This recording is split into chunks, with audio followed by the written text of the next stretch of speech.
Hi everybody, it's Michelle Levitt for Team Hedwig Origami Owl. I am starting it's 6 o'clock on the dot. I hope that this is working. I'm actually going to do a little test here, so bear with me. I'm looking at my other monitor. Hold on one second. If you are on and you have your phone, do me a favor and text me. You can text me at 702-682-2973. That's my cell. I will answer that. I'm not going to have Facebook up. So if you're posting questions or comments on Facebook, please don't. Or somebody can text me the information. Hold on one second. I'm going to go to my YouTube channel. So I'm hoping this is working.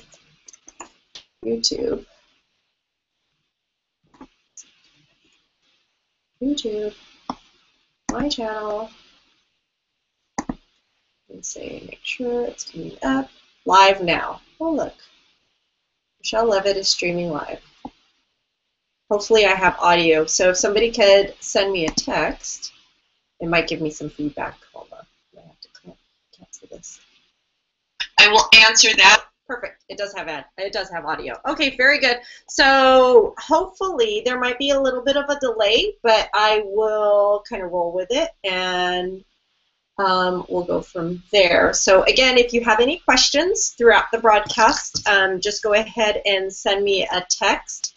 702-682-2973 is my cell number, and I will repeat that kind of throughout broadcast. So I kind of wanted to, if you guys have received my email or my newsletter that I sent out last week, I'm going to change the format of our meetings a little bit.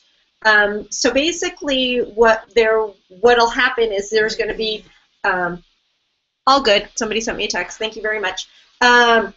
So there's going to be two meetings essentially. So I will be doing an online meeting.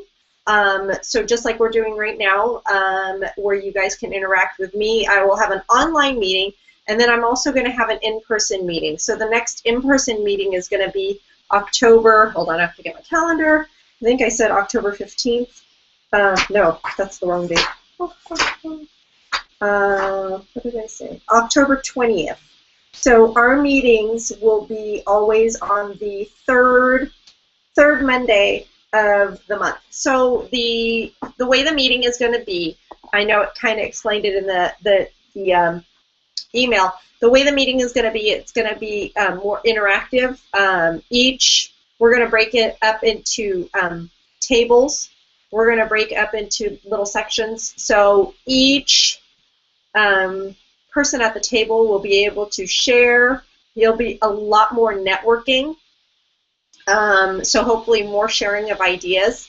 For those of you that are out of town, obviously that doesn't benefit you guys, but what I will be doing is I will be sending, so if you are, let's say you're down in Louisiana and you're on Tiffany's team, I will be sending the information ahead of time to Tiffany, so if she wanted to mimic my meetings and have small group discussions, those will be available to her and to you guys. So basically, if there's, you know, more than one designer, if it's you and somebody else, if you've got a team, I will make sure that you will have the information. So going forward each month, you'll be able to basically hold your own small mini sessions if you wanted to do it the same way that I'm going to be doing it, or you could still do it, have your own meetings and then use mine as a supplement. So that's all I have to cover on meetings. I will make sure that is available and everybody has the information in terms of meetings. So I kind of wanted to just cover a couple of different topics for our meeting tonight. I wanted to talk about inventory. I wanted to talk about excess inventory, if you have a surplus of stuff, like I do. I wanted to talk about, it's a little thing that I learned when I was working for Disney. It's called SWOT, and I will explain what SWOT is. And I wanted to talk about mentoring. So let's talk about inventory. I had a conversation with a team member today, and we were just talking about business and talking about her team. And an interesting thing came up, and I kind of said it at convention to another team member, but it was good to hear it again today, and I was reminded of it. There was a lot of new things that came out this year in our fall catalog, and this has actually been our largest release of products since we launched. So actually, it's probably more since I have the old takeout menu, and I know there's more stuff that was released than we actually had in the original catalog, which I think is funny. The word that she said was overwhelming. So I do understand, and I did say that at convention when all of the new things were released. I myself thought, wow, 300 new items. We retired 270 items. We're replacing them with 300 new items. I thought to myself, I said, wow, that's a little overwhelming. The first thought that went through my head was, oh my God, where am I gonna put all that stuff? As you can see, my table back there is kind of overflowing with stuff already.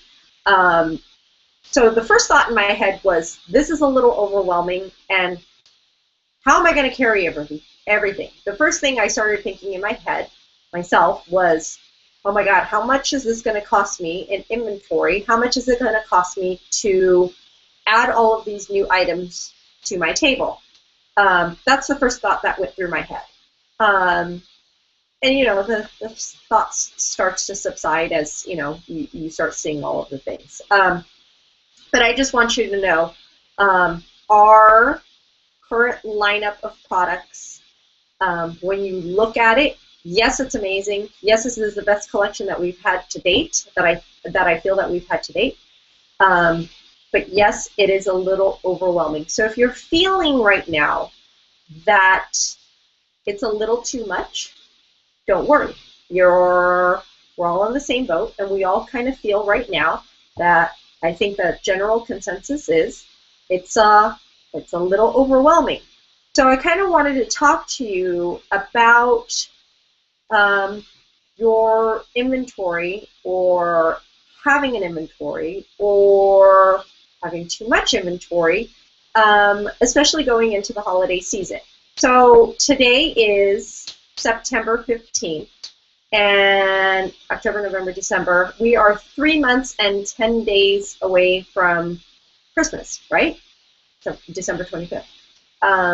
We are essentially 3 months away from Christmas.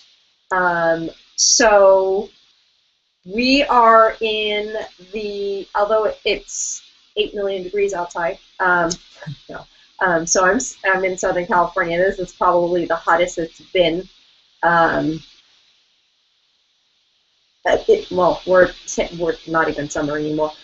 This is the hottest that it's been, I feel, all year.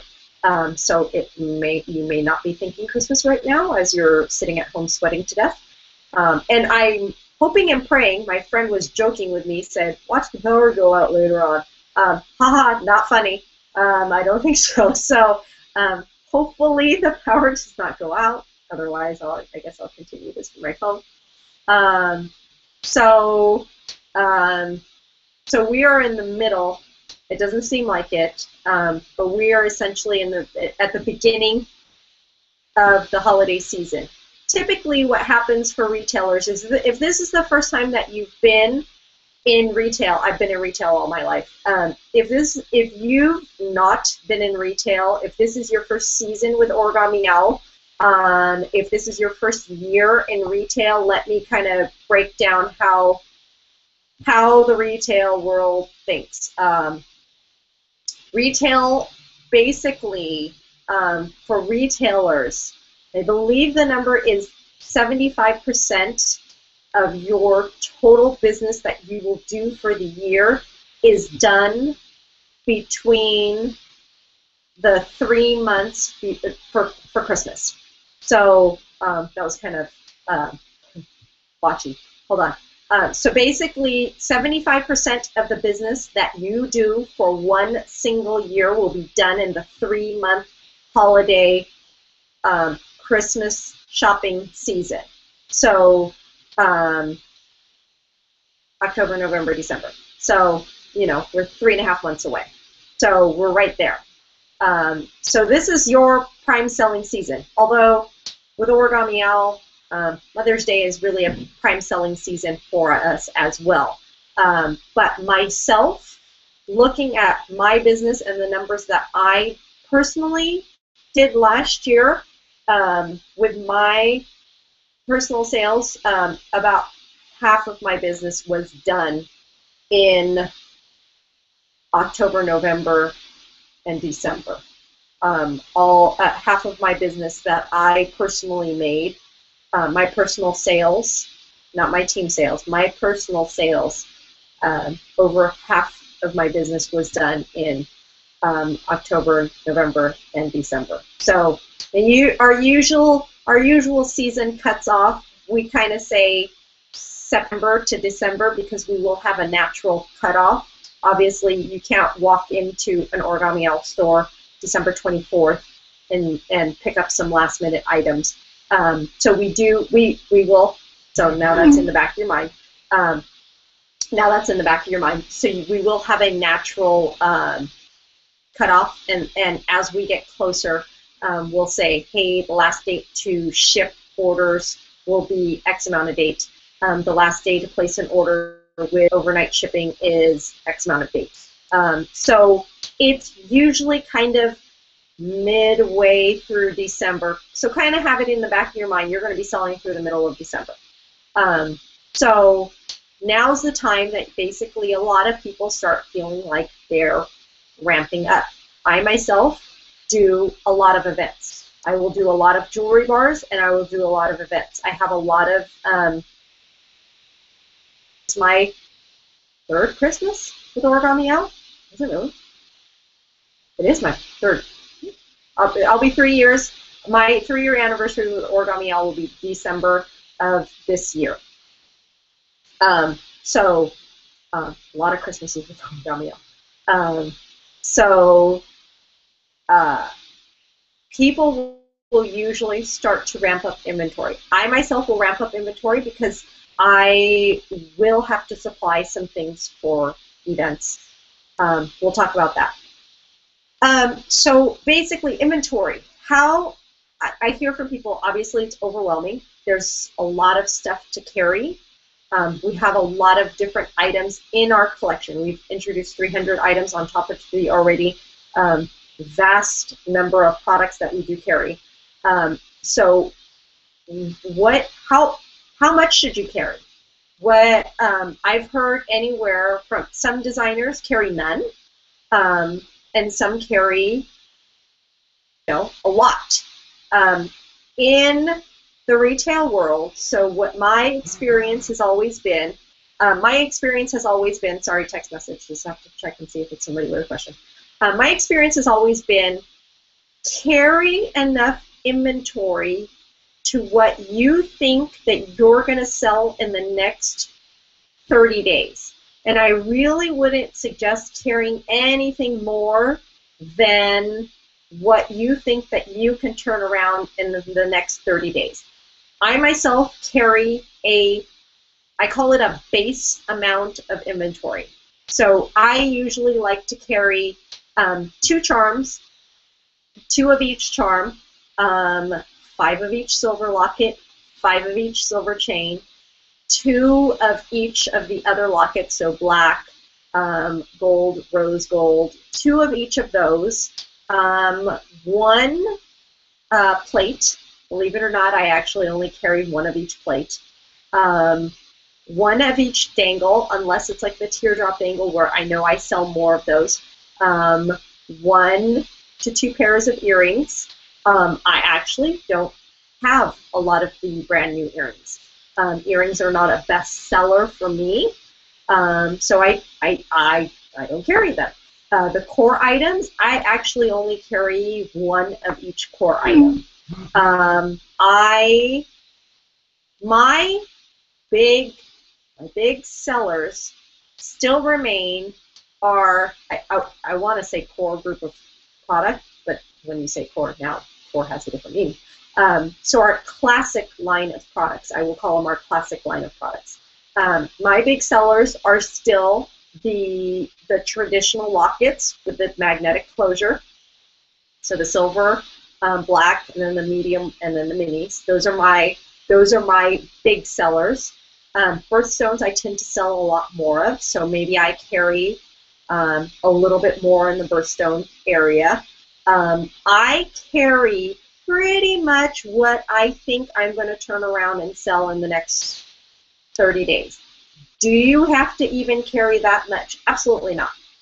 We have a number of successful designers who have started their businesses with the basic kit. And I feel if you are a newer designer, I feel that whatever you've gotten in your newer kit, I believe it's either 3 or 4 lockets, I can't remember off the top of my head, 3 or 4 lockets, 40-ish charms, I feel like that is a sufficient number of items to be able to show a good sampling of the quality of our products. Do I believe you have to have some inventory? Yes. Our products are very tangible. People like to see it, touch it, feel it. They want to hold the products. They want to see the quality of it. Hold on, as I have no products on my, here we go. I had no products on my desk.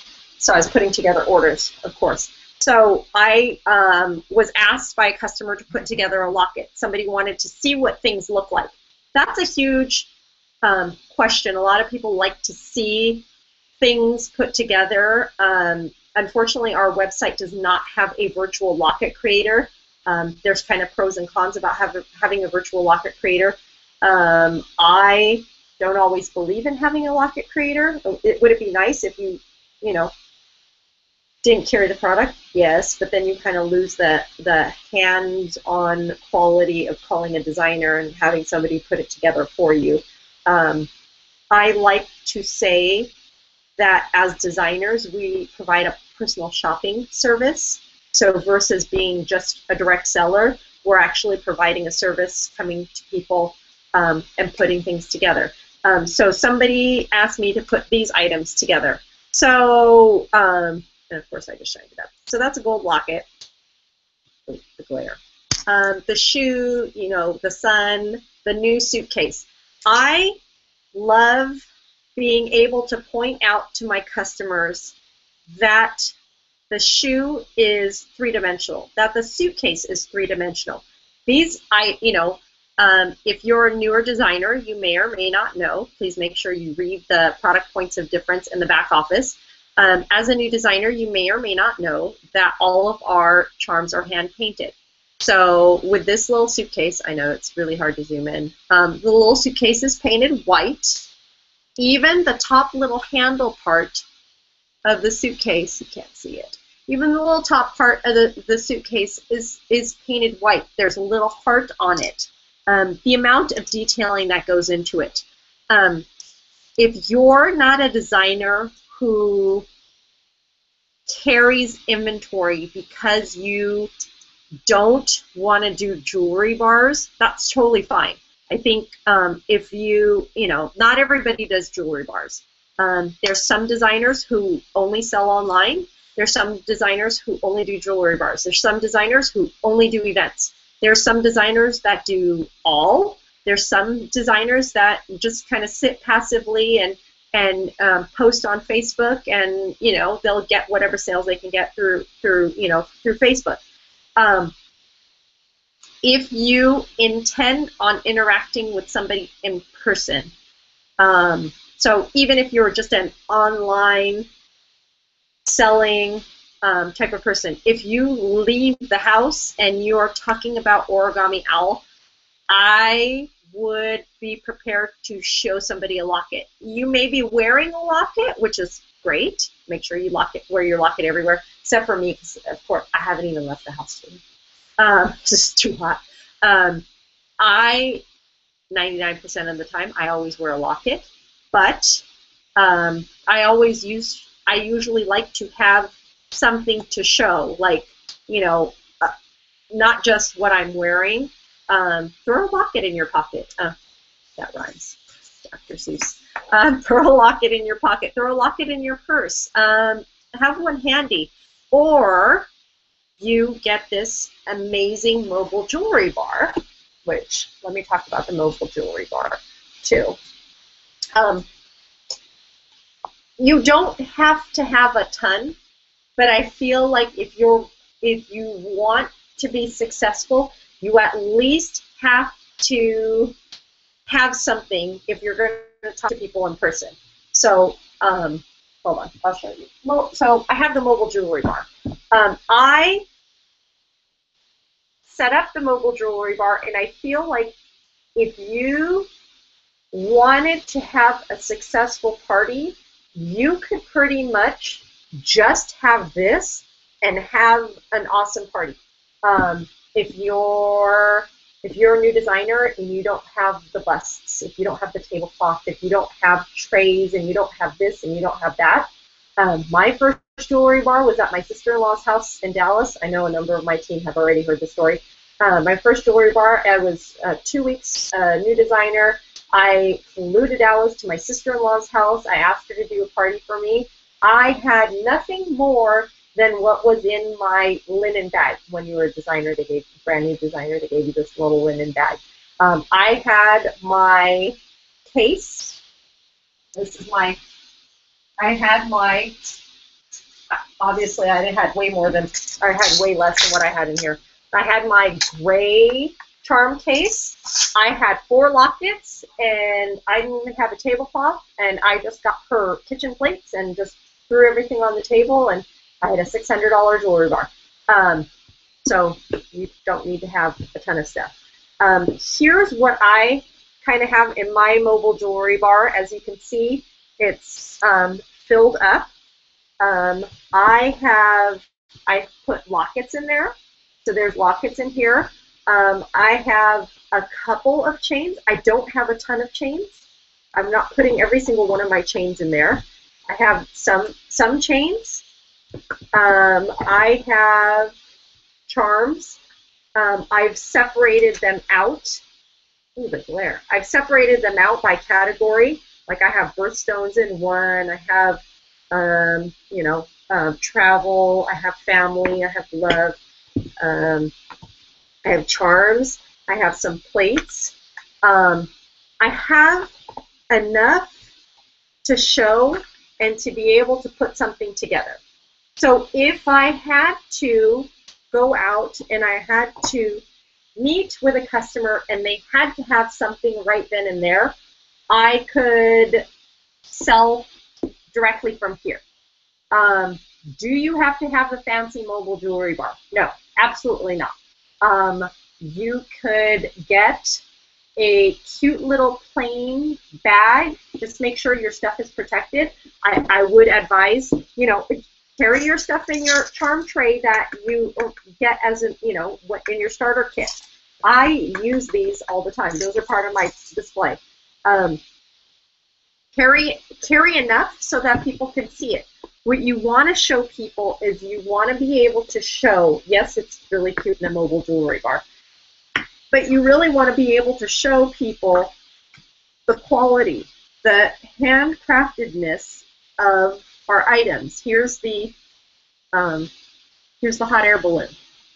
Like, people have a hard time believing that this little thing is hand painted, and so I usually like to, so maybe you don't carry anything more than like 5 charms, but carry something that has an intricate little design. I mean, look, that's hand painted.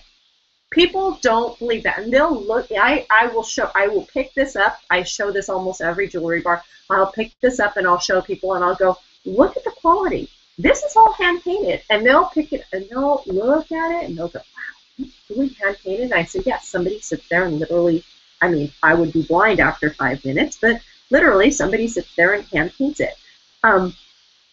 That's a lot of the beauty of our product. So if you carry whatever level of inventory you choose to carry, I would, if, you know, like I said, if you choose to carry none, that's totally up to you. But I feel like you miss out on a good opportunity to show somebody the quality of our work.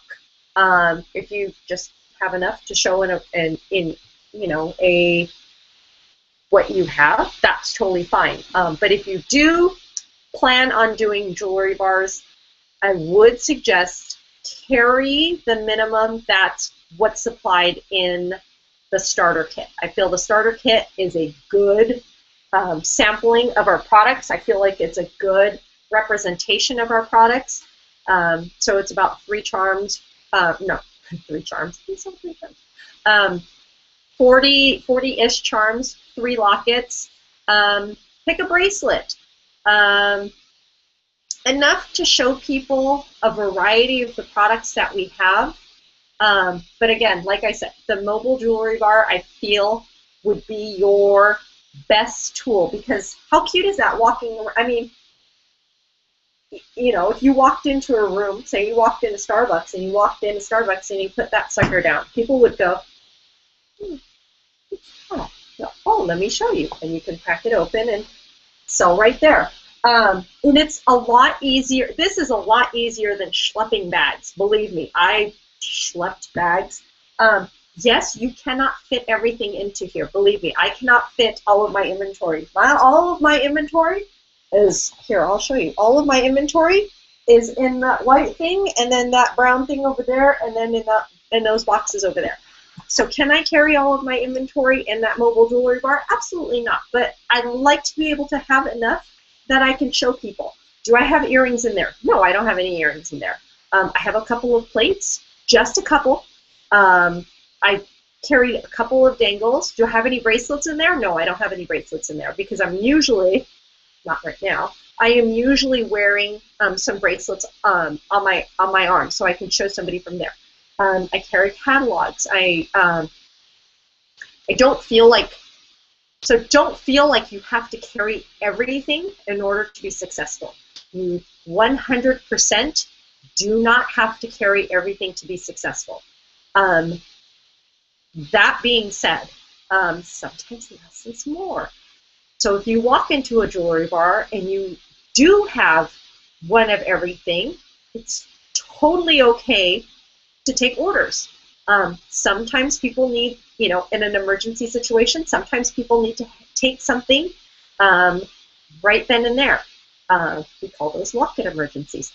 So if one of your guests is having a locket emergency, that's totally okay. You can always say, as soon as the party is over, I will clean up, I will put your stuff together, and you can take your order home today. If you have everything in stock. Otherwise, if you have team members that are close to you, feel free to phone a team member, phone a friend. How to display. So one of the questions, I hope that all makes sense in terms of inventory, and I hope that you feel like it's not too overwhelming. Don't be overwhelmed. It's all fun. One of our team members, Patty Brown, asked this question. She wanted to know how to display items, specifically asking about our core collection. Hold on, I gotta take a sip of water. And again, if you have any questions, please send me a text, 702-682-2973. Feel free to send me a text.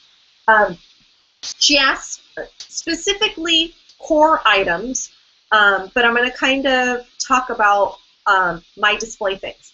So first I'll talk about core items. Again, core is our newest line. Don't feel like you have to run out and buy every single piece of the core collection. If you are planning on pushing core items, then I feel like then you should at least have one. I wear my core bracelet. Not I wear my core bracelet every day. So that's usually what I do to display. If you, I just set my Fitbit on sleep. I'm not sleeping. So I only carry one of each core item, and I don't even carry every core item. Let me show you what I have. Okay. Currently I have one of each dangle. Dangle bracelet. So I got this from a company called Gems on Display. I will post the link for Gems on Display online on the team page. I'll also send it out into the newsletter. This is my holder from Gems on Display. I have two gold hex bracelets because I got one from convention. So one is actually my personal one, but I needed something to beef up my display. This one is already sold and it's going out to a customer, but I have it on display so somebody can see kind of what it looks like. It's very light. It's small. It's very portable. I love this for displaying the bracelets. I also bought this thing, and it kind of looks, it's a stand, and it's got a tube, so you could basically slide all of the bracelets onto it. I am planning on using those when I do larger events, and I have to have a number of bracelets.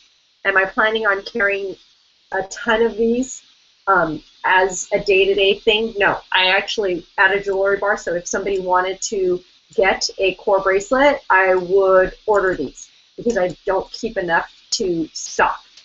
So I love this. This is my choice for a bracelet holder. I feel it's in line with the Origami Owl look and feel, which is the teal and the white with the hexagon. Here is how I keep my core items. So I don't even have any silver on there. Here's how I have the, I used T-bar pins. So you can get these, I got these at Staples.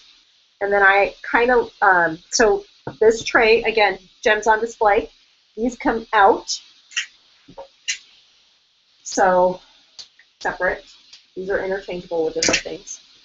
So I take my mementos, I take all of my, the affirmation notes, everything, and I just T-bar pinned them.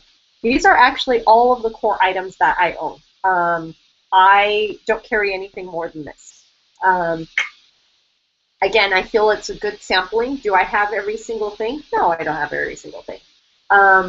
I will carry more as I get closer to larger events. I'm doing a lot of fundraisers, so I will probably carry a lot of these during the holidays because if you take a bangle bracelet is only $13. If you add a memento, an affirmation note, anything like that, you're pretty much looking in the $20 to $25 range in terms of gift.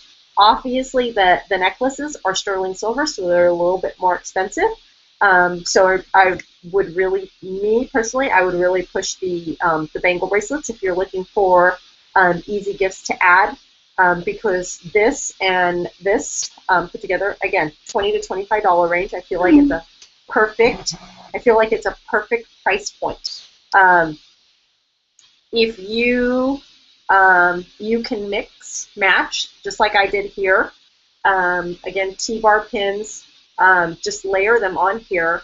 I did these all so close because I wasn't sure how many I would have. I will probably move them around and I will probably space them out so it takes up the whole room. I have some silver chains. I just need to put the silver chains on. And that's pretty much it, how I have the core items displayed. I have one letter on there just so they can see the size of the letter. Again, I'm going to order it depending on what my guests order at a jewelry bar or at a vendor event. I will keep, and I have the Scorpio. My birthday is in November, so I have the Scorpio charm on my bracelet. So I have that as a model. So I won't add any of. Again, you don't know what people are going to need. You don't know if somebody's going to need a Z charm. Why order a Z charm if you don't know if anybody's ever going to need it? As needed basis. Order as you need. Don't order just for the sake of ordering. Order smart. So that's how I keep the core stuff. Somebody sent me a text. What did they say?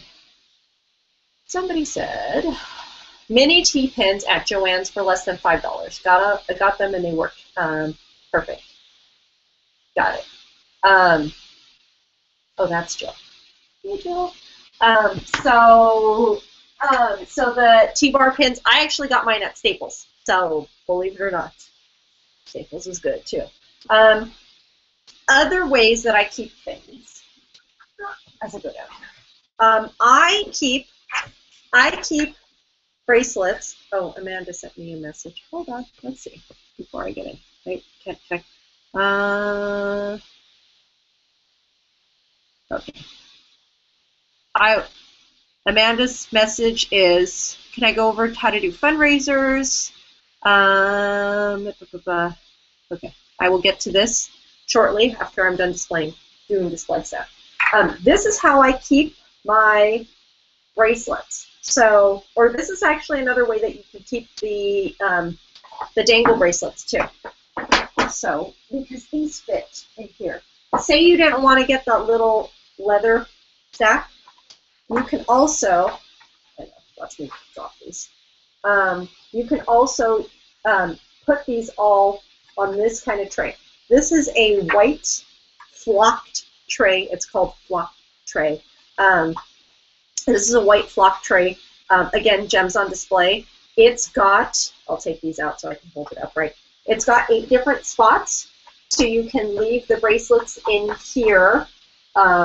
Just kind of layer them in there. So maybe you don't have, maybe you only keep 2 dangle bracelets, and maybe you have some wrap bracelets, and maybe you have the wrap bracelets, maybe you put the regular link locket bracelet, maybe you just use something like this for all of your bracelets. That's completely fine too. I feel it's, again, in line with the Origami Owl kind of look and feel of kind of being able to touch things, a very tactile thing.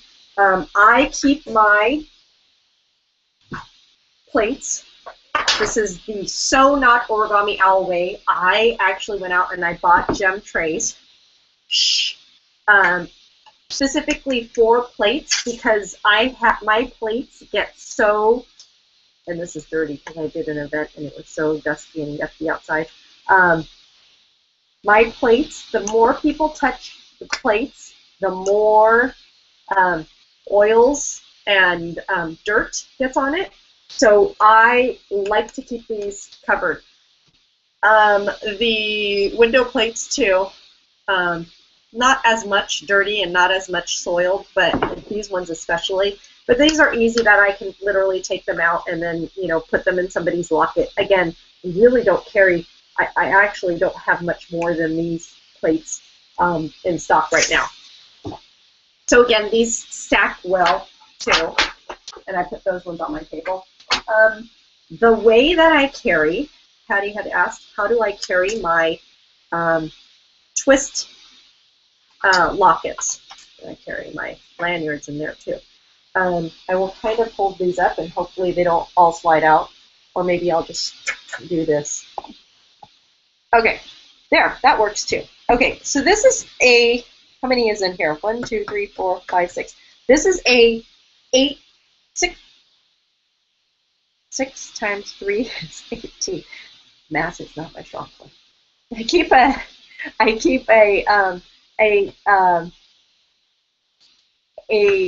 display of these.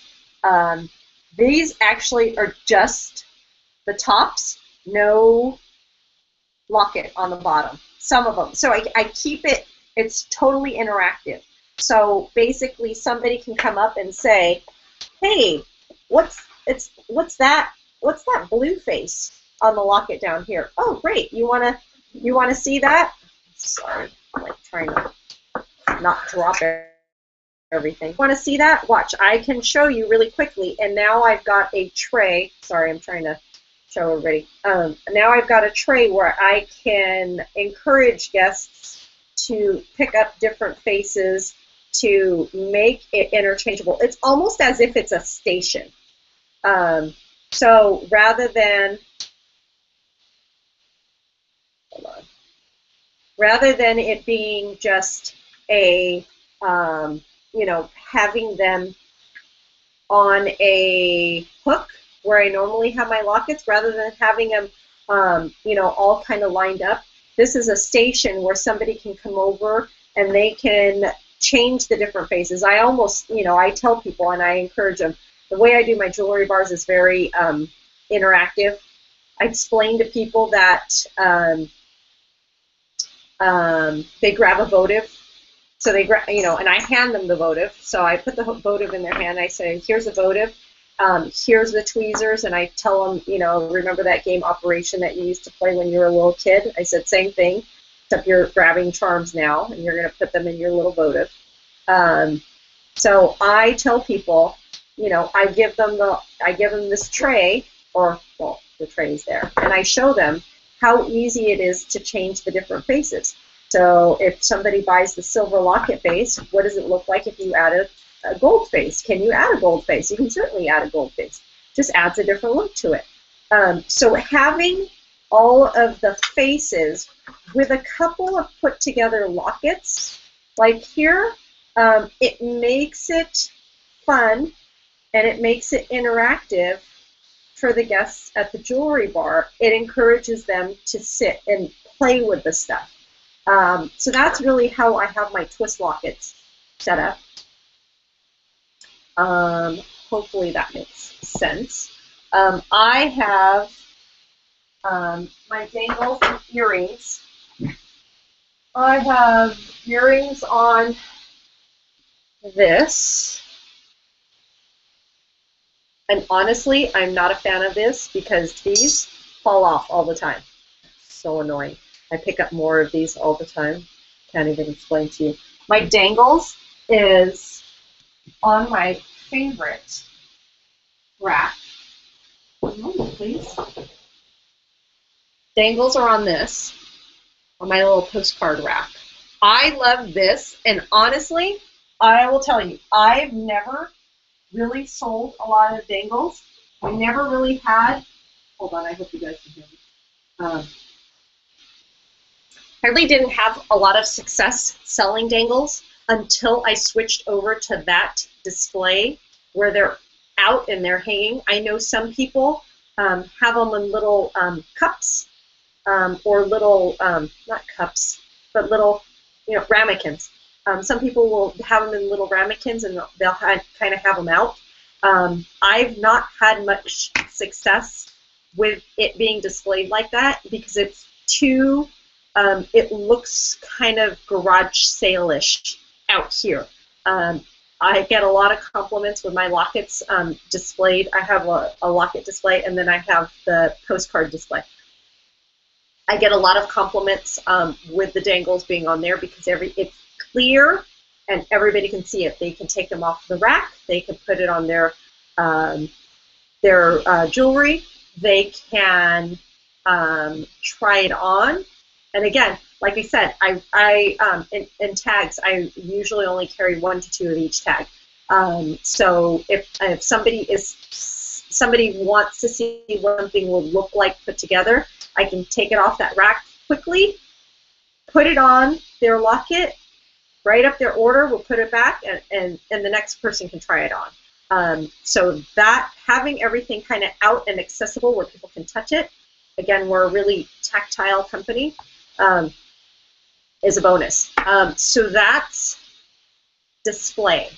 That's inventory / display. So if you guys have any other questions about display, again, I will post kind of my picks for my picks and my suggestions on display things. These gems on display items, like most of those trays and everything, run in the $1 to $2 range. It's really, really, really inexpensive. They are not expensive items. I don't believe in going out and purchasing hugely expensive items unless it's that little sucker. I really don't believe, because that thing is durable too. I don't believe in buying expensive items in terms of display because I beat up my stuff. I'm very hard on my things. I have 3 boys and they sneak into my office, so I need things to be durable and I need things, so I'm not going to spend a fortune on buying something that's indestructible, but I will spend something that's $1 here, $1 there, and if it breaks, I'm not going to cry because it was just fun. Okay, let me answer Amanda's question really quick. Let me go back to it. Again, if you have any questions, send me a text, 702-682-2973. I do have Facebook up. It's, for some reason, I'm not even logged into Facebook, and I keep getting Facebook messages on my computer, so that's what I'm looking at. Could I go over how to do fundraisers? Had 2 inquiries, and I would love to do. I'm not sure where to start and what format to use and the timetable for returning orders. Perfect question. Fundraisers are a great way to get sales without carrying a lot of inventory. So what happens is with a fundraiser, there's a couple of different things that you can do. Obviously, we are all independent designers, so whatever we kind of choose to do, it's kind of up to us. I have seen some designers do fundraisers where they give 100% of the profits.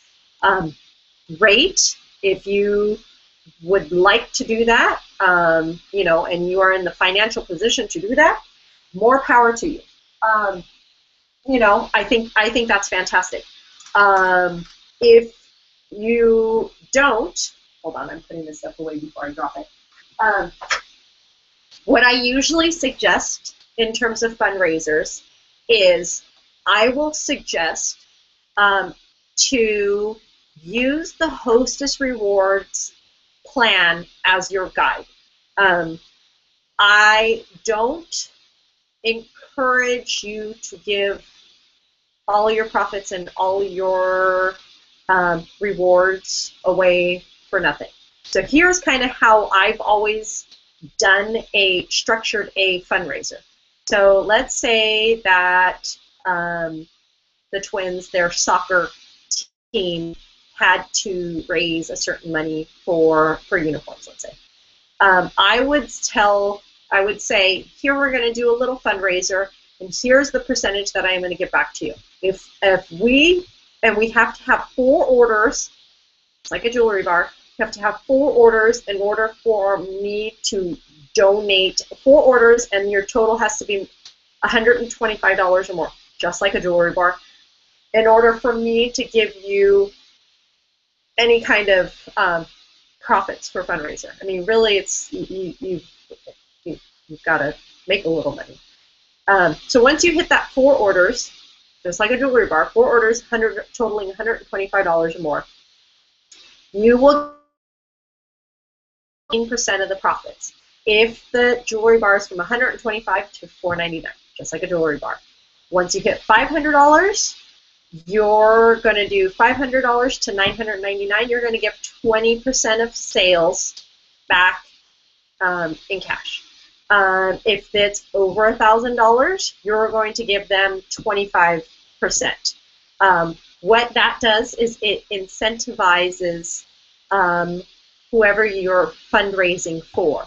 So again, let's use the example of the twins and doing soccer uniforms. If their goal is to have $300 in, they want $300 from me, cash, I would say, great, you're looking at sales more than $1,000, right? So we're going to, because we're using the jewelry bar rewards. So what's going to happen is, let's just say their goal was 300.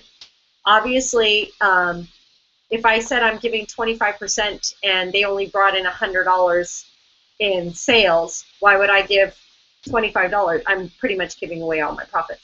The goal is to obviously raise as much money as possible.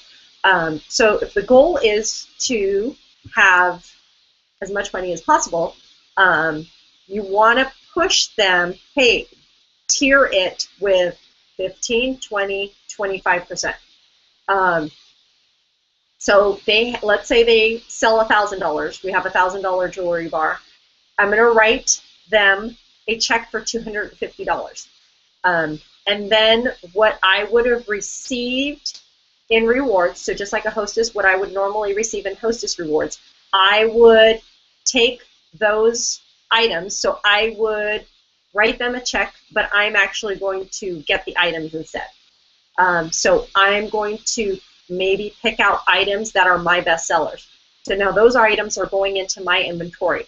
And then I'm also keeping the profits. So if we roughly make, let's say, 40% profits, which the product mix is, it's been more of the 37% with the core items and whatnot in earrings. But let's say I make 40% profit. Let's say it's just lockets and charms. I've made $400 off of that. So I'm still earning. I've still made my normal commission, what I would normally do, because you are doing work. I've earned $400. I've received $250 in free product for half-price items, and then the Hostess exclusive for myself.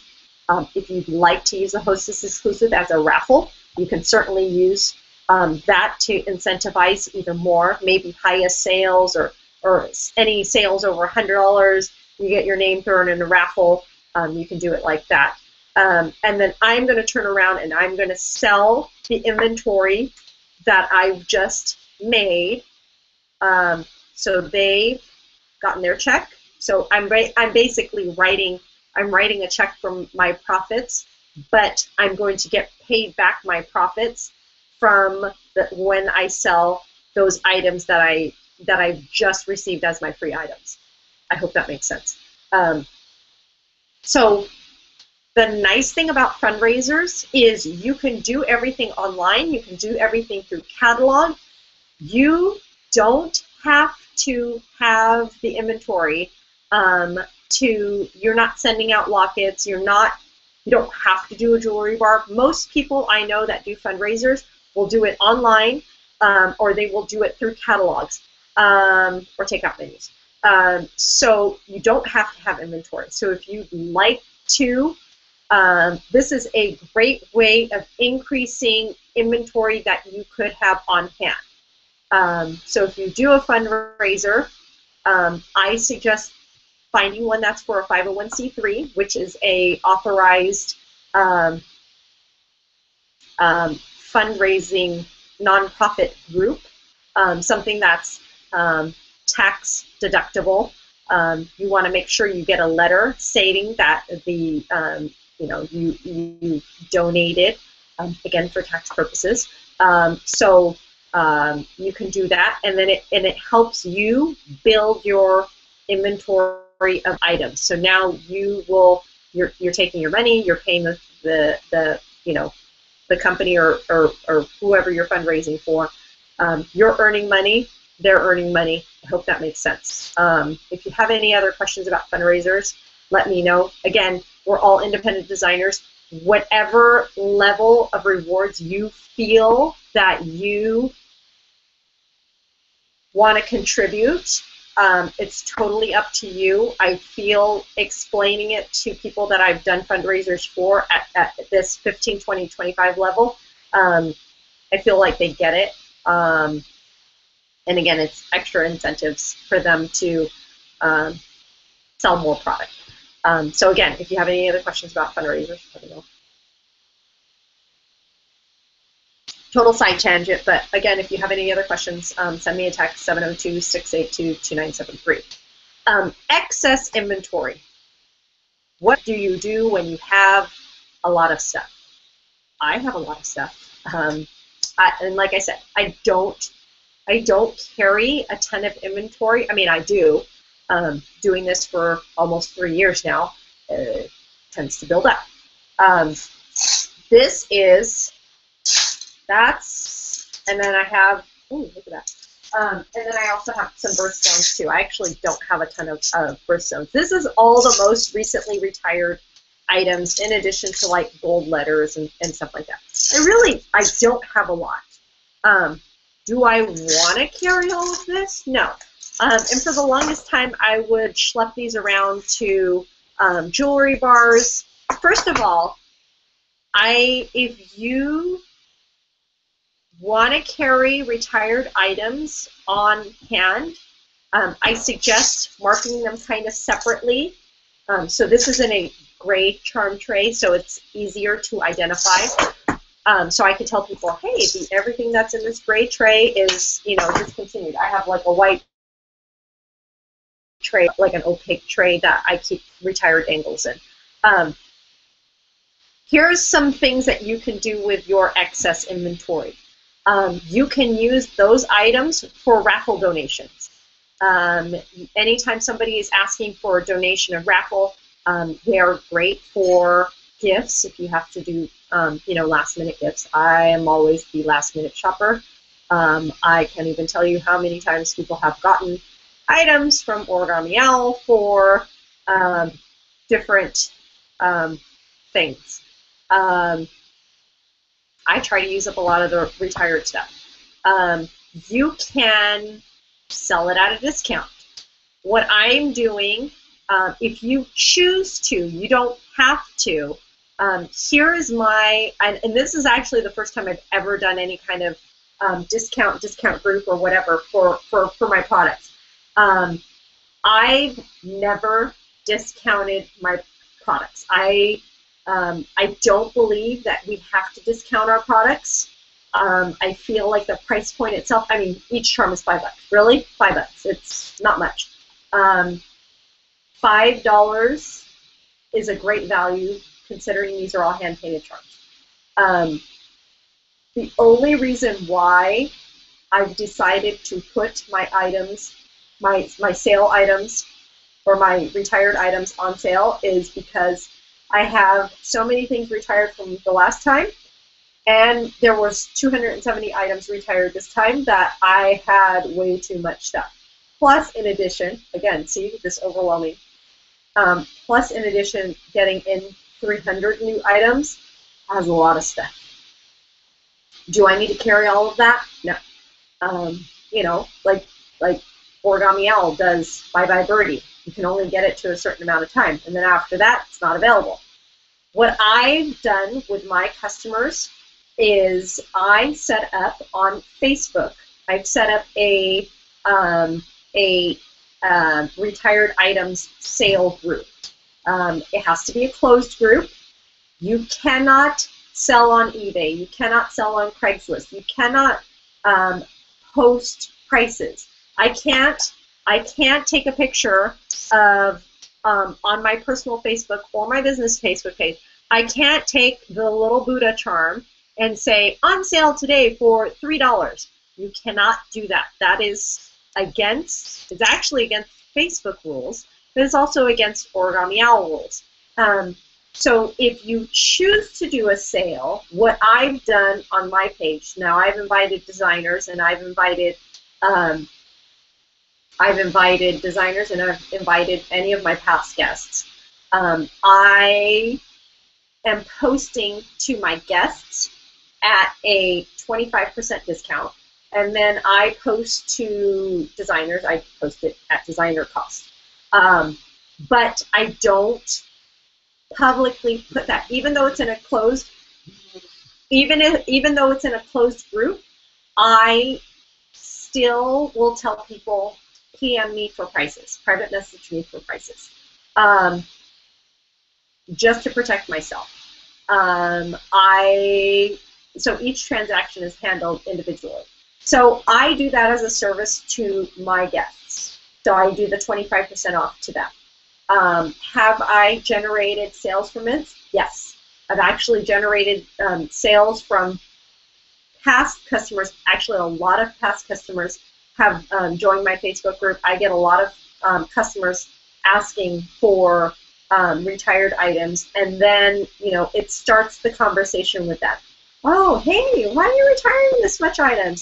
Typically you see somebody posting things when they're going out of business, and I let them know, hey, we've gotten 300 new items. I need to clear this stuff out. And they're like, wow, 300 new items? That's amazing. And I said, yeah, I sent you a catalog, or let me send you a catalog. So it's a good conversation starter of why you're doing this. It also builds interest of the new fall stuff. Like, if you guys are getting rid of such amazing stuff, wow, I can't wait to see what Oregon Meow has now. It's so you can sell it. Again, the rules are it has to be in a private setting. It can be person to person. Jewelry bars. Would I sell at a discount at a jewelry bar? Absolutely not, because you're cutting into the hostess's rewards. Would I sell at a discount at my own jewelry bar? Yes. I host a once a month jewelry bar, which, by the way, I will say, I didn't start doing that until this year, mostly because my kids are a little bit older now, and I don't have as much of their toys all over my house. You could not walk in my living room without stepping on a baby toy at one point in time. So my boys are a little bit older, so most of their toys are in their room. They're supposed to be in their room. Most of the toys are in their room, so I can actually have people in the house without being horribly embarrassed that my house looks like a playroom. So I started doing jewelry bars now in my house for my customers, roughly once a month. I did one right after I came back from convention. I hosted a mini one, and now Friday I'll have another one. I do jewelry bars. So if I am the hostess for my jewelry bar, will I have discounted items available? Absolutely. Here is how I will market it, though, and I do this for events. So you can do this at events. You can do this at your own personal jewelry bar. Do not do this at a jewelry bar that you're doing for somebody else, because you're going to cut into her hostess rewards if you're selling it at a discount. My last event, I had my normal jewelry bar set up. I had my table. I had everything set up. Then I had another table, and it kind of really looked like a sale table because I had I'll show you. I had my pile of stuff that I was selling. So I had, I have my tags, I have my, my dangles, but I have things like set up, and these trays that I'm going to put myself in. But I have them set up like this, so it's like a grab bag of different things. Ooh, that's the other thing. Grab bag. Let's see, here's the dangles.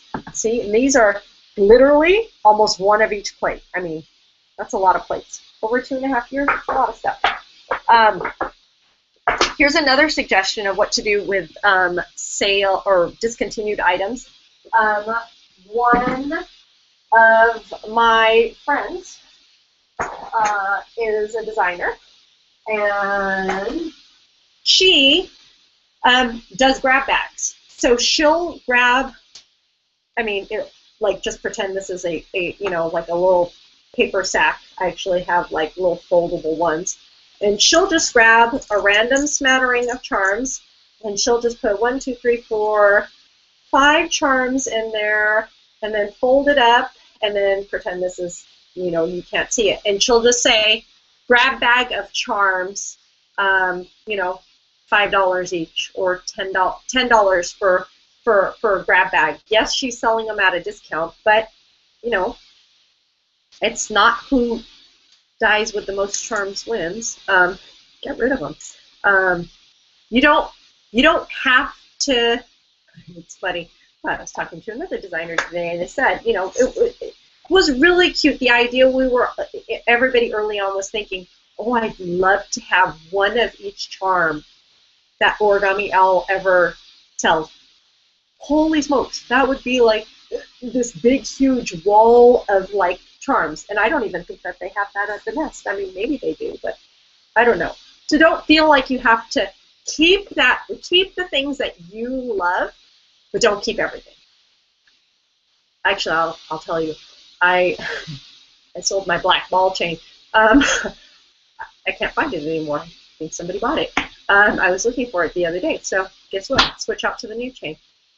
So that's inventory. So if you do currently carry inventory, I encourage you, get rid of it. Out with the old, in with the new. So let's talk about, again, if you have any questions, send me a text, 702-682-2973. I'm drinking from my lovely Origami Owl water bottle that I got from last year's convention. I have cleaned it since then. It's not really the one from convention, but anyways. I wanted to talk to you about, remind me, I want to talk about jewelry bars. We'll get back to that. Jewelry bars and hosting your own jewelry bar. So we're going to talk about jewelry bars, and we're going to talk about selling. And I want to specifically talk about SWOT. SWOT is an acronym that I learned when I was working for Disney. Obviously, see, very Disney house in here. There's Winnie the Pooh showing up there. I worked in Disney retail for almost 10 years. That's where I met my husband. We were both working at the Disney store. I went through Disney training, and believe me, if I could find the old Disney training materials and teach it to all of you guys, I would. Actually, I might ask my old manager and see if she even has it. She might have burned it all. So we all worked at the Disney store together, and I have some of my frontline team member who they work at the Disney store with me. See, recruit your friends and family. It does work. Told them about the opportunity. One important thing that I learned working Disney retail was SWOT, and it's sell what's available today. So let me explain how that works just in general. So at the Disney store, I worked in the collectibles section. So the collectibles section was all of the fine arts, the expensive stuff, the most breakable items, the porcelain dolls, the this, the that, the paintings and whatnot. Actually, I have paintings down there. Paintings and everything. Most of the paintings, most of the collectibles were numbered. So we sold, there was 500, let's say 500 Disney stores across the U.S. I think there was more, but so we would get items, things would come in, and we would get two. I had a book of customers. These were always my very best customers. I mean, when I say very best, these people spent thousands of dollars with me. If I picked up the phone and I called them, I could pretty much guarantee that they were going to spend anywhere from $200 to $1,000. Just depends on what I was calling them for. So I worked in the little collectible section. So I would get people who would be looking specifically for things that were out of stock all the time. We would get 1 to 2 of each item, and then once they were gone, they were gone. I'd go through my list, I'd call my best customers, I'd pick up the phone. Okay, yeah, I want that. Go ahead and ship it to me. Okay, perfect. Pack it up and send it off. Next thing you know, another customer would call me and say, hey, I heard you guys got blah, blah, blah, blah in. And I go, yep, unfortunately, they're already gone. Well, I need to have that. I have to have that. You know that my favorite character is Jack Skellington. I have to have that. I'm so sorry. The last one I just sold just went out the, just went out the door. Or sometimes I would say we didn't even get it in yet. Sometimes that would happen. And then I would suggest to them things that I had in stock that I thought that they would like in lieu of. I would sell what's available today. SWAT. Sell what's available today. So I would suggest to them, hey, I don't have this, but I have this.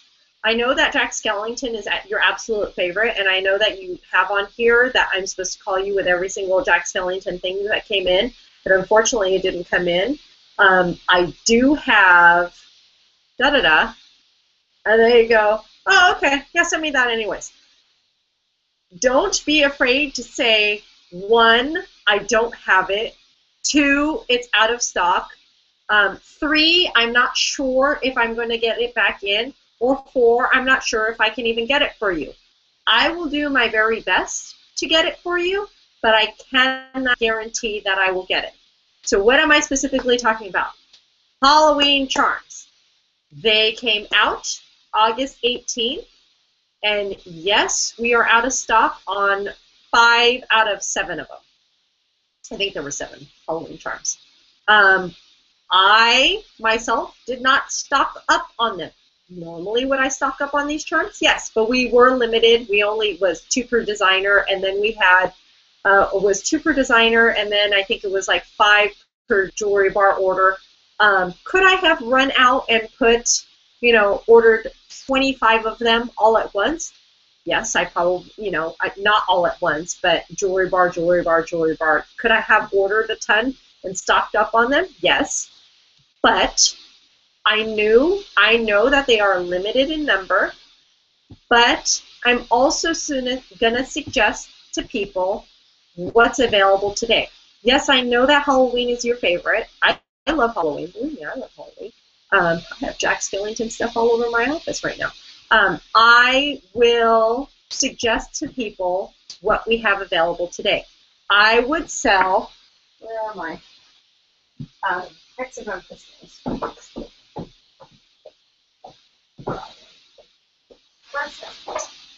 So I would suggest to people, let's say that I can only get, 1 Halloween charm in. I don't want to dump everything out of here. Let's say that I can only get 1 of each Halloween charm. I would do that, even though it's kind of a salmon-y color, but it's kind of orangey enough. So I would do this. I would do this to mimic some colors, Halloween colors. So I've got an orange, I've got a black, and I've got a silver, and then I've got a candy corn. Let's see if you can see it. And let's say I just do that. You don't necessarily have to have a locket that has everything in there. If you do have a customer who insists that they have to have every single Halloween charm, here is what you're going to tell them. You're going to say, I know that you would love to have the Halloween charms. I have checked my out-of-stock list, and we are expecting them in late September. I will take your name and your number down, and I will put that on the wall of my office, or I will set an alert on my phone, or I will write myself multiple notes, and I will notify you the minute that I know it's available. I will usually update in the group, hey, Halloween charms are available, or this item that was out of stock is back in stock, or, I'll keep everybody updated. But don't be afraid to tell your customer, no, you do not have it right now. I've told customers, no, I don't have this right now. No, I have it. I sold a bracelet on a Friday. I had a gal said, I want to get a bracelet. It's for my friend. She lost a baby, and the whole bracelet was themed around that infant loss ribbon. Did I have the infant loss ribbon in stock? No, I forgot to order it when it came out. Now it's out of stock. So I just said, hey, I don't have it right now. I have all the other charms. Could I let you know when that's back in, and then I will, and I'll let you know. And she said, absolutely, no problem. She says, I just want to get her something today. Got her everything else, and I'll let her know when that infant lost ribbon is in stock. It's totally okay to let people know you do not have something right now. Could you lose a sale? Possibly. But really, I feel like as long as you're truthful with people and as long as you let them know, I don't have it now, but I can let you know the minute it comes out. People, 99% of the time, people will say, okay, just let me know. So here's what you guys need to do. The out of stock list, or the product, I call it the out of stock list, but it's actually the product availability list, generally will come out every Monday through Friday. They will send on the email, it will have item number, description, and then the expected date that it's going to come back in. Do not swear by it. Let them know. Say, we're expecting it. It says late September. Sometimes things happen. You know, boats go on strike in China, or there's a dock strike, or some items may come in and they don't meet quality control. That happens on occasion. Rare occasions, since we're doing quality control overseas now. But you can say, these are the, you know. So every day before you go out, or before you sell something, or before you take somebody's order, just say, 1 minute, let me double check the out of stock list. If you're doing a jewelry bar before you walk out of the house to do a jewelry bar, you should double check the product availability list. Especially getting into holiday season, that you have to check that list. Do not be taking orders for things that you don't have in stock, because you're going to get yourself into trouble. So double check those items. And then at the very bottom of the product availability list, they will always list items that are running low in stock. So if you know something is on the low in stock list and somebody wants that, you can let the customer know. This is on a low inventory list. I will place your order for it. So that generally means you need to place the order for it ASAP. I will place the order for it. If for some reason I can't get it, I will let you know. I have told people that a ton of times. That's happened to me. Sometimes I can get things. Sometimes I call them back and say, I was unable to get that. It's going to be out of stock until X amount of days. Can I offer you a substitution? Offer them, sell what's available today. So hopefully that makes sense for selling. The product availability list, especially moving into Christmas, will be you need to have that in hand at all times. If you have a clipboard that you use for jewelry bars, I have a clipboard that I use for jewelry bars. I'll show you. Where is it? I think I left it in my car. I normally have a clipboard that I use for, oh, here it is, because I was doing orders on it. This is my clipboard that I use for jewelry bars. So I got this at convention last year. I will write orders on here, and then I will stick all of the order forms in here. When they're completed, I will stick them in here. But before I walk out to do a jewelry bar, I will print the product availability list and have it on my clipboard before I walk out the door. So make sure the product availability, if you do not know how to access or where to access the product availability list, please ask your mentor. If your mentor does not know, please ask in the group. I do not like to post it on the group just because it changes so frequently, and I would hate for somebody to have the wrong one as they're walking out. So speaking of asking your mentor, see, look, I have my Origami Owl pajama pants from last year too on. So speaking of mentors, I'm not used to, I don't ever have long hair, and this is the longest my hair has been since I got married. So if I'm futzing with my hair too much, it's because it's driving me nuts, and I'd love to chop it off, but it's just not going to happen. Anyways, So I wanted to talk briefly about mentoring. Mentoring is a two-way street. So what does that mean? Everybody in the company, unless you're a direct corporate, which there's 7 of them, everybody in the company has a mentor. If you were brought into the company by a friend or somebody that you know or somebody that you met at a jewelry bar, by a previous designer, whatever, if you signed up under somebody specifically, that person is your mentor. If you were, I don't like to call them orphans anymore, if you were an Annie, meaning that you went to origami-owl.com and you signed up to be a designer without indicating somebody specifically as your mentor, then you would be assigned to a mentor. So I have been assigned mentors. You have to be a senior team leader and above and maintain that rank for 3 months and 3 months or more in order to receive leads, or not leads, or receive placed designers. So orphans. What was I going with that? So you either joined with somebody or you were assigned to somebody. So those are the 2 ways that you come into the company. Nobody can be assigned, nobody can be in the company without a technical mentor. However, just because you either signed up with somebody or were assigned somebody doesn't necessarily mean that what am I going to say? Just because that person has been that's your mentor and mentee doesn't necessarily mean that it's not a locked contract.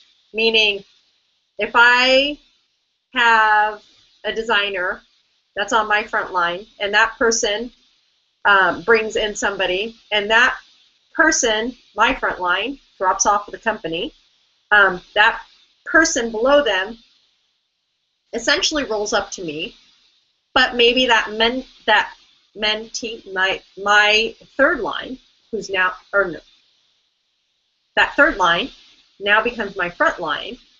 Or if I have a designer who's on my front line who doesn't actively mentor her designers, so just because you have somebody that's on your, just because somebody's your mentor doesn't necessarily mean that you may be getting what you need out of them for the business. I hope that makes sense. That's very convoluted. I have had some conversations with some designers who are not on my front line, who are further down within my lineage, and I have learned that either their mentor has dropped off or their mentor is not in communication with them, or their mentor does not continue to work the business anymore, or their mentor has never done anything. They brought them into the business, but then they've never done anything since. That has happened. Again, we're all independent designers. There's no kind of obviously we bring people into the business. If you've mentored somebody, if you bring somebody into the business, there's no legal thing that says you must mentor, you must give this amount of hours, blah blah blah. Obviously, some people have brought people into the business and they've decided, I'm not good at mentoring. I don't know what I'm doing. I'm uncomfortable. I don't like it, or I change my mind, or I don't have time, or that's really not what I want to do in my business, whatever it may be. If you're in a situation now where you feel that you're not getting what you need out of your mentor, please make sure that you go up the chain. So if you're on my third line and your mentor is my front line, you would let me know.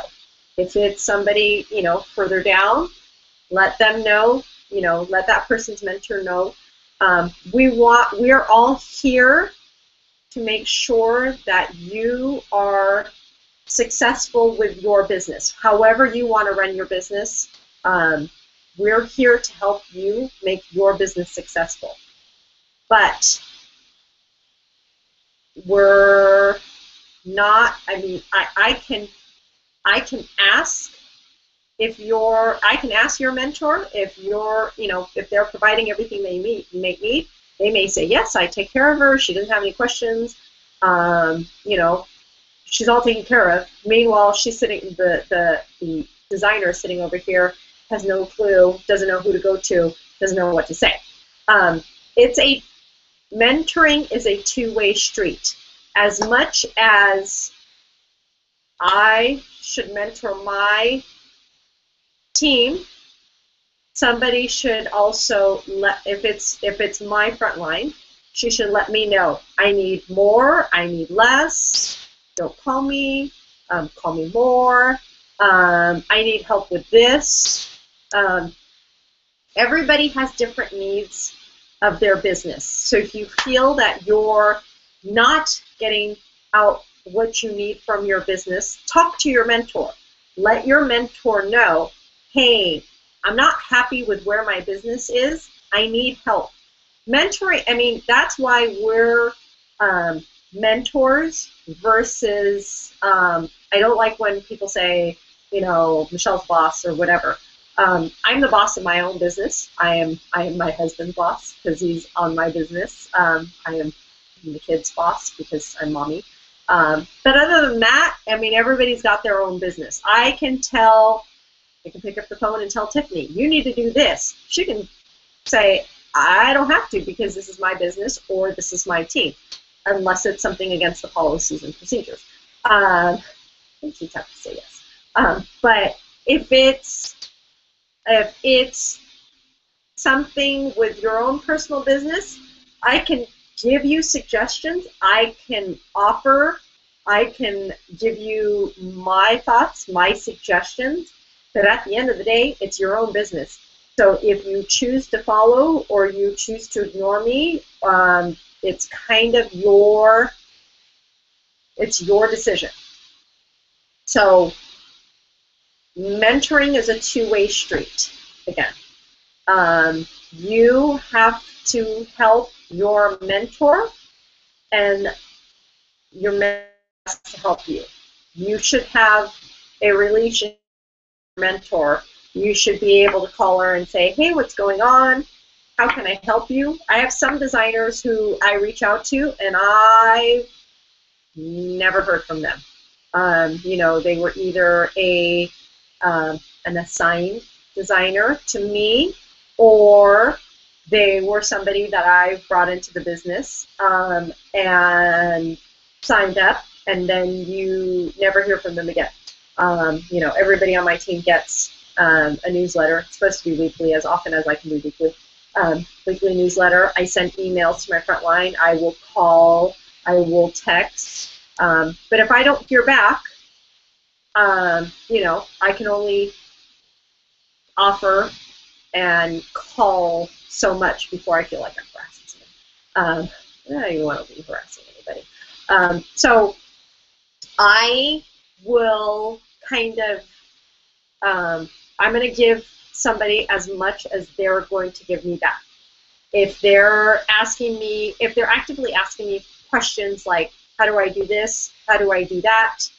I am going to answer their questions. But if they're, if I say, hey, how's everything going? Do you have a jewelry bar scheduled? What's your plan? What's your this? What's your that? And I'm asking questions and I don't get any response back, I'm going to assume that you're all taken care of. If I send out something and I say, hey, let me know what your plans are, what's your 90-day plan? And send me your 90-day plan so I can help you with your 90-day goals, and I don't get anything back, I'm assuming that you maybe have your 90-day goals all planned out, or maybe you don't have a 90-day plan, or maybe you don't want to do Origami Yellow anymore.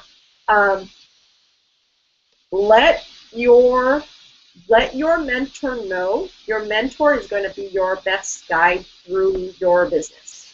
Let your mentor know how she can help you. Your mentor can only be a good and effective mentor if you are, again, it's a two-way street. You've got to help her help you. So that being said, obviously, if you're one of my team members and you don't get any feedback from your mentor, you call her, you have questions, she never answers your call. Like me, I'm flaky. Sometimes I don't answer a call. No, sometimes I get a text and it's late or whatever. Or sometimes I get 40 text messages within an hour. My husband looks at my phone sometimes and he's like, really, you get that many text messages? And sometimes I can't answer the phone, and sometimes my text messages will go completely to the bottom, and next thing you know, I've missed a message from like last month. And Facebook Messenger, by the way, horrible. I hate Facebook Messenger. I have gotten messages on my computer, then I go to answer it on my phone, and it's completely gone. Then I actually have to go back to my computer, and I have to search for the person's name, and then I can pull up the message through that history, but it's not on my phone, which even though I have the Messenger app, it's stupid. I hate Facebook right now. I have a love-hate with Facebook. So anyways, so if you feel like you're not getting out of the business what you need from your mentor, it's totally fine to say, hey, I need more help.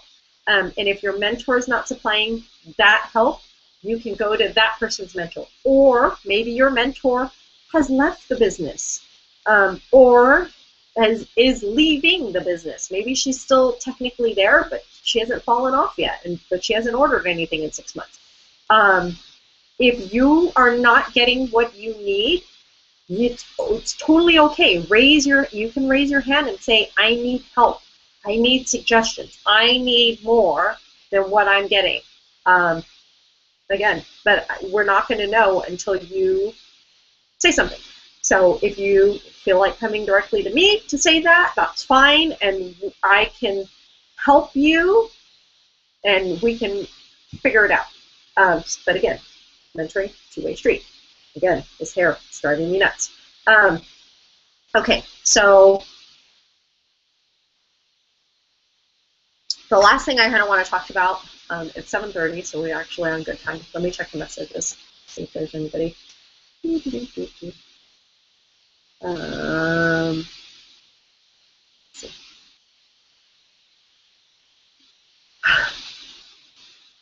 That's funny. And Marie, I can probably find that. Yeah, I still have all my connections with Disney. So anyways, so the last thing I kind of want to talk about is jewelry bars and hosting a jewelry bar in your own home. So being your own hostess. So let's say you're like me and you have kids in the house and it's too crazy and it's too loud and you don't want to do it in your house. Restaurants are good options. You can do a girls' night at maybe like a wine bar. You can do, and that's when this lovely mobile jewelry bar comes into place, because maybe you do something at a restaurant, and this is more incognito than schlepping your entire display out. So something like this would be great for, meeting some girlfriends. Maybe it's at Starbucks, something small. It doesn't have to be a big, huge thing. The purpose of having a monthly or I would say at a minimum, you should be hosting your own jewelry bar in your house twice a year. We have 2 major releases twice a year. So you should have one in the spring and you should have one in the fall. You should always be hosting minimum of 2 jewelry bars per year. You do nothing else, 2 jewelry bars per year. I have been trying to do it monthly. I will try to squeeze in another one. Like I'll probably have like a last minute before Christmas type of thing, send it out to like, hey, give this to your spouse and have your spouse stop by. I've actually had spouses drop by a jewelry bar before because I've done that. I've asked them, send your spouse over to go shopping for you. I did that for Mother's Day. It was great. So I had a jewelry bar for Mother's Day. I'm having one again on Friday. The one I'm doing on Friday, I'm doing it as an open house / multiple vendors. So I have a girlfriend that sells some bath products, so I've invited her to come. And then there's somebody that I know through networking. So networking's a good thing. I have somebody that I know through networking. She does this wine club. So I've invited the 2 of them to come into the house, and so we're going to do it an open house style, but we're going to do a multi-vendor. So there's going to be 3 different vendors. It's going to be me and then my 2 friends. So as we get into the holiday season, having a multiple vendor type of thing it can be good and it can be bad. Let me explain. I've done multiple vendor event parties or jewelry bars before. Sometimes if you just do 2 vendors, sometimes what will happen is one vendor will sell a ton of stuff. Vendor sells absolutely nothing. I've done many jewelry bars where they said at the last minute, oh, I've invited my friend and she sells such and such, and so I'm going to have both of you guys there. It's like, what? Really? Okay. And then I get there and then the poor other girl ends up selling nothing. And then she ends up buying a locket from me. But that has happened many times. If it's my own house, like I said, I did a jewelry bar last month. I have a jewelry bar this month. So this month I'm doing a girls' night out, wine, bath products, and wine, bath products, jewelry.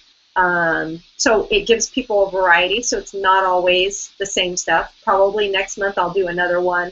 I'm going to try to do one every single month as we get closer to Christmas. I do have a lot of local customers, so this way I can kind of knock out all of those people rather than me driving around town saying, okay, I've dropped off your order on the L delivery. So kind of like that. I would just caution you, sometimes having multiple vendors can backfire just because of, like I said, one vendor will sell one thing and one vendor will sell, everything. So if you have a hostess who is suggesting to you, I'd love to do a party, but I want to have you and your friend there. Sometimes even calendars, trying to coordinate calendars doesn't work. I had a hostess contact me last week, said I want to do a jewelry bar, but I want such and such to be there too. So luckily it's a friend of mine, and we spent literally a week going back and forth on dates. And I almost didn't think we were going to be able to find a date between now and the end of the year. So having multiple vendors is not always the best option. But if that is the hostess's only option, I think you could do that, but just make sure that the hostess knows sometimes it doesn't always work out for everybody. I just like to caution them. I always like to say, too, does the other person know that I'm going to be there, and is she okay with me being there? I just always like to ask. So I would never do something with 2 jewelry, although I have, and it usually doesn't end up well for the other girl selling jewelry, just because our price point tends to be much more affordable for most people. So I wouldn't advise jewelry. If you want to do multiple vendors, you know, in your own house through the holidays, it's a great way to get more people coming in to jewelry bars, more people into your house. So that's about that. It's 7:40. I actually wrapped up on time. I thought I was going to be over and rambling on. Again, so this is going to be the new format for our meetings. Give me feedback. This is your team as much as it is my team. This is our team. Give me feedback. If you feel that this format works for you, pretty much I'm going to limit the meetings to Mondays right now, especially through the holidays, because of my schedules, my jewelry bars and events. I will usually be doing jewelry bars. I have other meeting obligations. I have different networking meetings that I'm a part of, usually on Mondays and Tuesdays. Wednesdays is PTA day, yay me. And so I do jewelry bars and or events on Thursday, Friday, Saturdays, Sundays, and then in addition to kids playing sports Saturdays and Sundays. So meetings kind of have to be limited right now to Monday. But they're recorded right now. So if you have feedback, you can post it in the group. You can message it to me. You can email me your feedback. You can let me know if you have any concerns, if you have any, any issues, if you need help. Please let me know. Please don't wait. Again, we're only 3 months and 10 days away from Christmas. Believe it or not, I should put a little Christmas counter in the group. Before you know it, Christmas will be here. And I would hate for somebody to say that they didn't do what they wanted to do for Christmas because they waited too long. There's a lot of stuff. It can be overwhelming. So if you have any questions, let me know. Let me know how I can help you with your business. And if you have any questions, let me know. I'm pretty much always available. I have sleep my phone in my hand. Horrible. Don't do that because fire hazard. So anyways, have a good night, and thank you so much, and I will talk to you guys soon. Bye. Where's the stop? There.